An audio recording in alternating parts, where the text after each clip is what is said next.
So hi everyone, welcome to the Master Series, your guide to intelligent production, brought to you by Entertainment Partners. I'm Emily Gilmore, I'll be your host for today's session, understanding the new Pact and Bectu TV Drama Agreement, which came into effect in the UK on the 1st of January.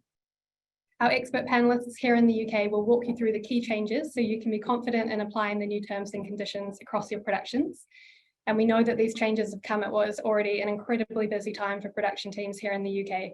So we'll also show you how EP can help you to manage the complexities of the new agreement. So just two quick housekeeping items today as we get started. First, please take 30 seconds at the end of the session to answer our short feedback survey, where you can let us know how you found the session and also suggest topics for us to cover in the future. And second, I do have to say that this session will provide general information only and does not constitute legal advice. We encourage you to consult with your legal advisors before applying any of this information to your specific situations.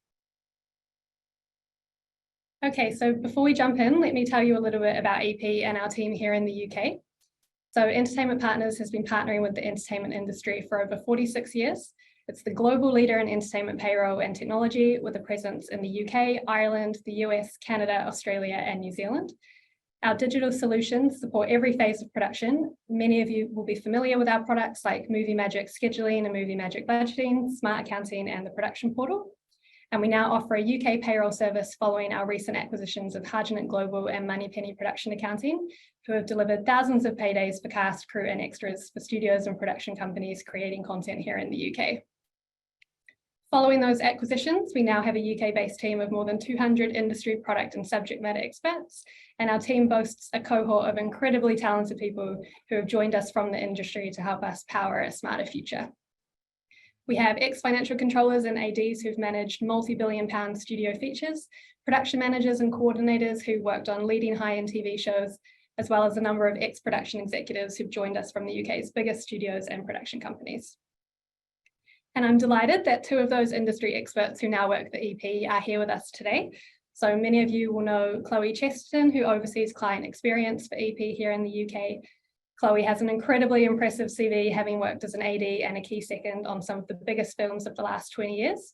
She joined EP in 2019 and is a fierce advocate for solving the industry's pain points through world-class technology and service. And we also have Rebekah, Parekh, product manager here at EP. Rebekah knows the 2017 Pact and Bectu agreement inside and out, having provided customer support for our timesheets users for the past few years and having been a user herself as a production coordinator for multiple high-end TV shows before joining EP. She's been fully in the weeds of the 2023 changes and has led on the development of our brand new hours to gross calculator, which supports the new agreement, which we'll share more on later. This included liaising with Pact and Bectu to stress test the agreement and align on areas of ambiguity. So as you can see, you're in very safe hands today. And on that note, I will hand over to you, Chloe, to get us started. Thanks, Emily. Great to see so many people on the webinar. Thanks very much for joining us. First of all, I'd just like to take a nod and extend thanks especially to the head of production steering group, plus anyone else from the industry who's given their time on top of their day job to work with Pact and Bectu on stabilising the agreement so we can all work successfully this year, which is a relief for everybody, I'm sure. The purpose of the session is to help with the execution of the agreement, which is now officially in place. So any guidance that is required on how to manage crew and any issues that come up around the agreement should be raised directly with Pact. We won't be covering off those topics today. We're obviously not representatives of Pact, but we have worked closely with Conrad and the team there to clarify and understand the intended application of the agreement and build our solutions accordingly. It's very possible that more things will come up in the session today that will require clarification, and we will, if that happens, we will take those questions away and check them through with Pact and can share them back with this group if necessary. So we're going to structure the session in a way whereby we want to keep the core session to an hour, because aware that many on the call may be fairly well acquainted with the new agreement and many may have more questions and want to go into more detail.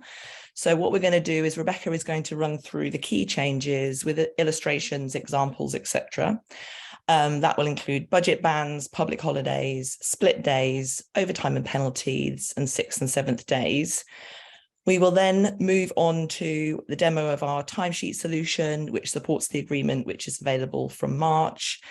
And we will then return to the slides and are happy then to go over the 6 o'clock deadline if anybody wants to ask further questions and really kind of get into the nitty-gritty of what is in the agreement.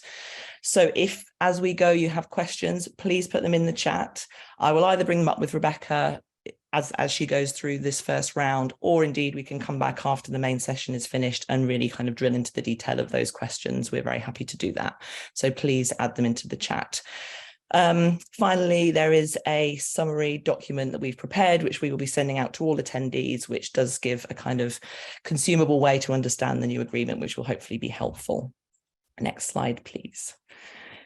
So the session today has been conceived through multiple conversations that Rebekah and I have had with productions, especially those about to start using EP's digital timesheets with payroll, essentially because in order to write their calculations for those timesheets, we have had to digest and digitize the agreement and understand it very, very quickly. Rebekah is our resident expert and has got into the real weeds of this in order to understand and be able to sort of translate that digitally at our end. Next slide, please. So who it applies to, effectively, the new agreement took effect on the 1st of Jan. It does apply to all new and existing scripted TV produced in the UK that falls into these 3 criteria. So if your production commenced principal photography in 2022, it completed more than 50% of its filming schedule in 2022, and is scheduled to complete principal photography by the end of March 2023, then those are the criteria whereby the 2023 agreement does not apply. So if you tick all those boxes, you do not need to move on onto the 2023 agreement. But if you do not, you will need to, and that is obviously the majority of productions that are up and running at the moment. It will also apply for a minimum of 3 years until the end of January 2026. So I'm now going to hand over to Rebekah, who's going to hopefully do a better job than me of not fluffing up her slides, and I'll let you kick off now.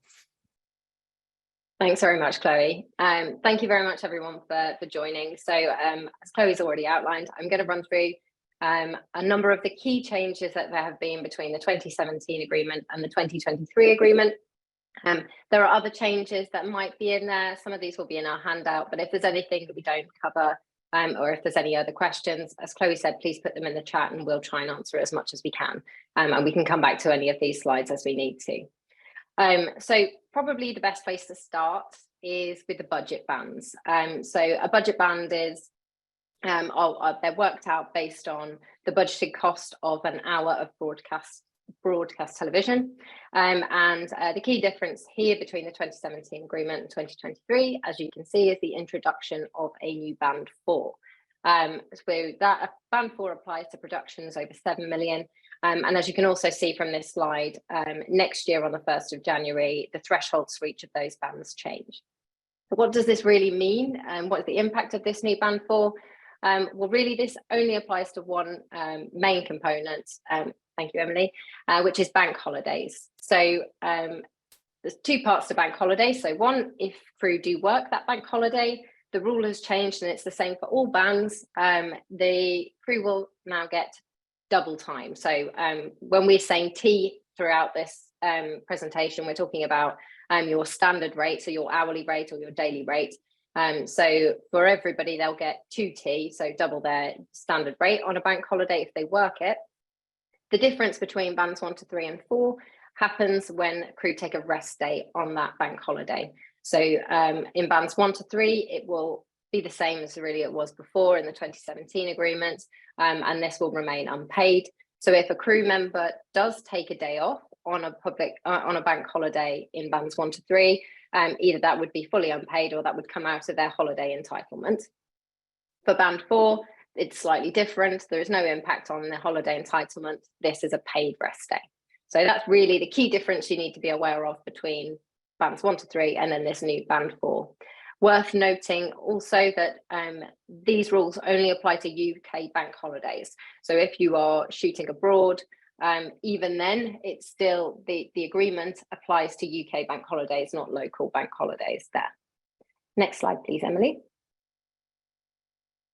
So we'll move on now to a new concept that has come through in the 2023 agreements. So split days as a concept has already existed in the industry, but this is the first time it's been formalised in the agreement.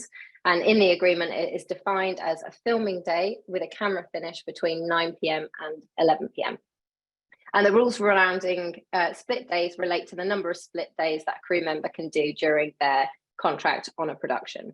And there is a threshold. So if a crew member works less than 7 weeks, they can work as many split days as required. But if they work more than 7 weeks, then the threshold is 40% of the total shoot days. And the best way to really digest this is looking at this example that we've got on the slide here. So if a crew member worked 100 days across a shoot, 60 of those were split days, 40 of them would be covered in that cap, but 20 of them would exceed that cap. So they would have 20 days that would need to be paid £30 premium per day. So that crew member would get a £600 premium. Obviously, in order to work this out, it needs to be at the end of someone's contract. So this split day penalty is reconciled right at the end of someone's term of employment. So it needs to be calculated at that point. Next slide, please, Emily. Thank you. So moving now on to something that's caused quite a bit of confusion, I think. You might have heard this referred to as a 10 plus 1 plus 1. What we're really talking about here with the additional contracted hour is the new form of contracted prep and wrap. So contracted prep and wrap as we knew it, where you could have time before the shoot day and at the end of the shoot day, built into your deal that you'd have to work before overtime. That is no longer the case. That is gone. It's a thing of the past. But instead, we've replaced it with this new concept known as an additional contracted hour. And the additional contracted hour applies to very specific departments. So these departments you can see on the slide here, and these are specifically mentioned in the agreement. So it's only these departments it applies to. Unlike in the 2017 agreement, where this time was considered to be part of your daily rate but wasn't explicitly paid for, this new additional contracted hour is paid at the crew member's hourly rate. So just to really reinforce here, because this is something that does cause a bit of confusion, the hourly rate for all crew members is still worked out at 1/10 their daily rate. So in the case, we've got an example at the bottom here, a crew member working 10 hours with a rate of 200 as their daily rate, their hourly rate is £20. So in 2017, that crew member would have got £200 for that day because that 30 minutes prep and wrap was included in their deal overall. Now in the 2023 agreement, that additional hour is paid explicitly. So they would get £220 for their standard day.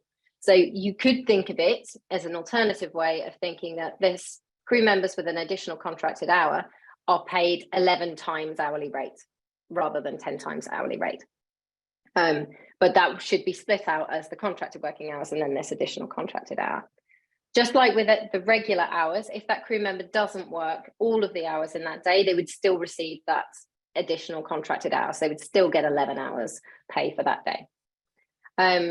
The final thing to note on this then is that this additional contracted hour increases the total hours these departments must work before they incur overtime by 1 hour. So that kind of makes sense. You can contract it for an additional hour.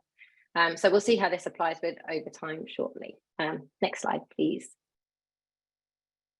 Thank you very much. Okay, so looking at overtime then, as we've said, there's no more prep and wrap. It's been replaced with the additional contracted hour. And the overtime calculation is, thankfully, an awful lot simpler. It's much easier to work out.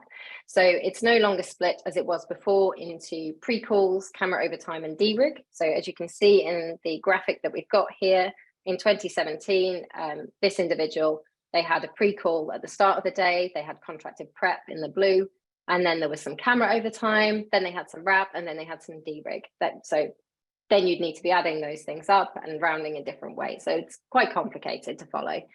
In 2023, really straightforward. You're on the clock from the moment you clock in. So your individual call time, the clock starts running and you run your hours until you are finished with the number of contracted hours. And from that point on, you're into overtime.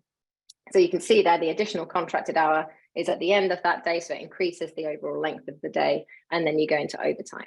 So overall, it works out the same amount of overtime, so it's the same number of hours, but just the way that that overtime is calculated has changed.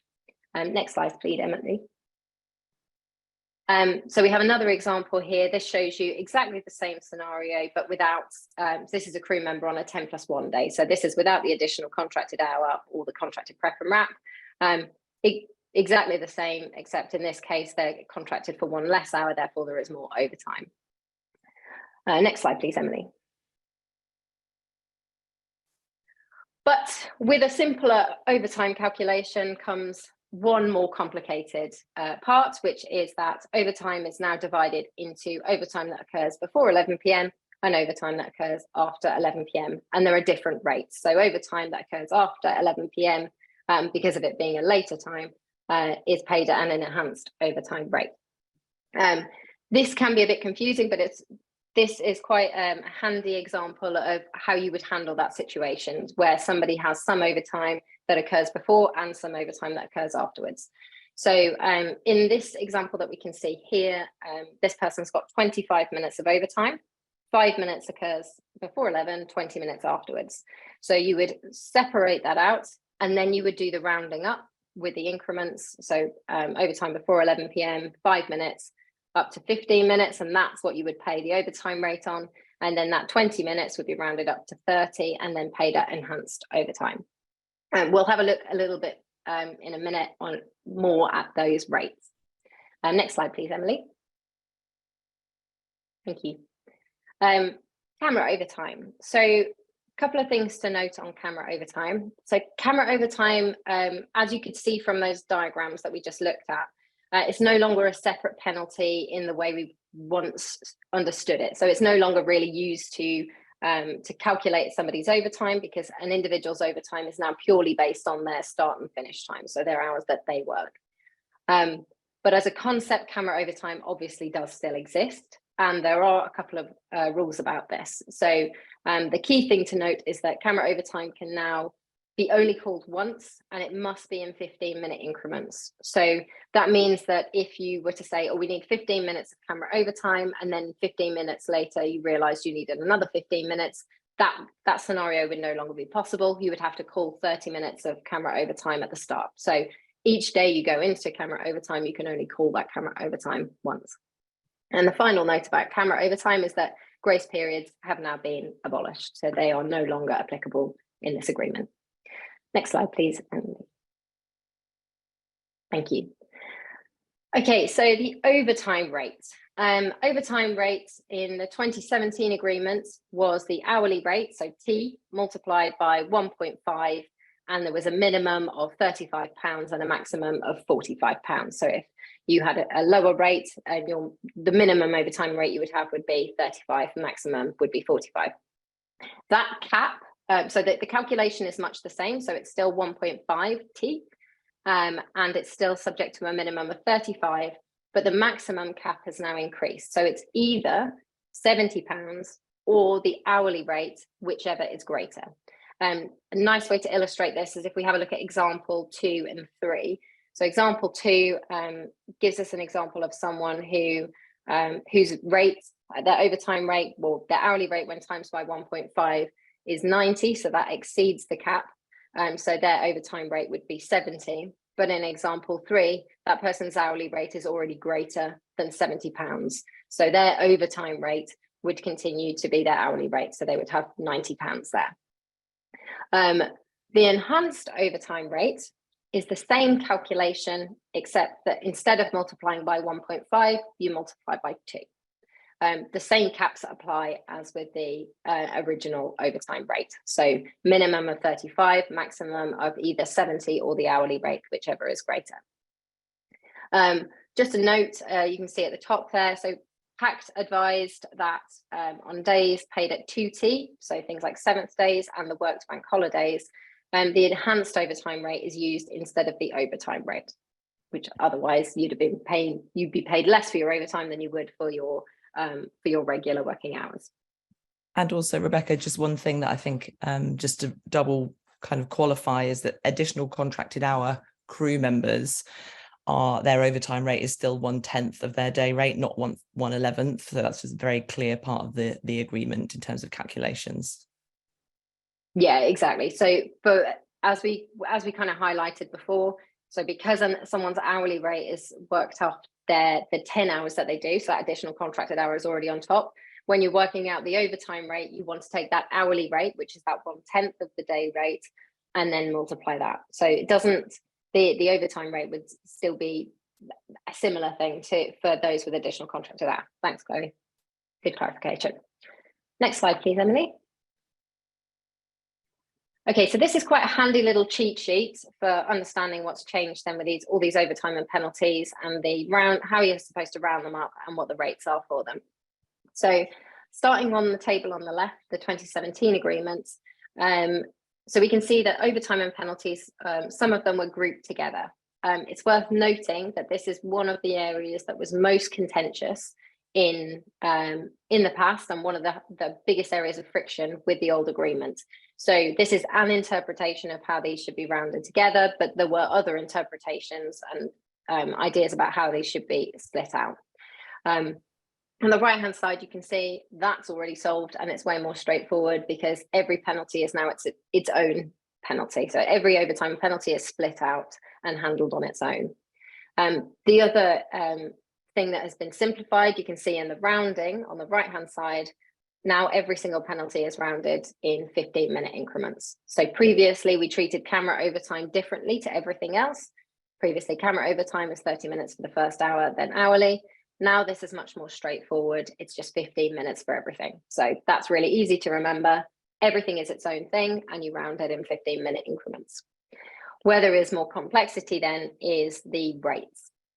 Now, each of these rates that you see here apply on top of a crew member's standard daily rate. So you would pay them their daily rate for whatever they're doing. These rates apply on top. So your overtime rate or enhanced overtime rate for overtime, excess travel, curtailed meal and delayed meal at the overtime rate. And then here with early call and broken turnaround, these are an uplift of 0.5T. So in reality, when you're working that time, you are receiving 1.5T, but it is paid as 0.5T on top of the daily rate that you're already paying for that person. And there are no caps applicable here. Yeah, because they are not effectively overtime hours, they are uplifts on your core hours. They don't have any caps, so it isn't the sort of same capping rules as applies to overtime. Exactly, yes. So these are uplifts, they are not overtime. So that's something to be really clear about. Where you see OT, that is where OT applies. Where you see that 0.5 or that 1T, that's exactly what we mean. That's exactly that. Next slide, please, Emily. So we've got a couple of examples here to help you. Now, these examples will be in the handout that comes out later. So there's quite a lot of detail here, so please don't worry about that. But what this shows you, a couple of things to call your attention to. So firstly, if you look on the left-hand side, you can see very clearly here for the 2023 timeline that you have your contracted hours that are paid at 1T, and then you can see broken turnaround and early call are applied on top of that with that 0.5 uplift. So you can see how that's different to how it was in the 2017 and how the impact of that change of overtime. Really, it simplifies things all around. And you can see down at the bottom what the impact of that is in rates. So that's taking someone whose daily rate is 600 and applying those different hourly rates and overtime rates. That's the difference then that you would have if you were paying this person for exactly the same day of work in the 2017 agreement and the 2023. The two reasons really for the 2023 rate being higher in this case compared to 2017. One is that crew member is now receiving that payment for that additional contracted hour, and also that overtime rate cap has increased and this person is receiving that much higher rate. So that has an impact there. We have another example. Next slide, please, Emily. Another example here.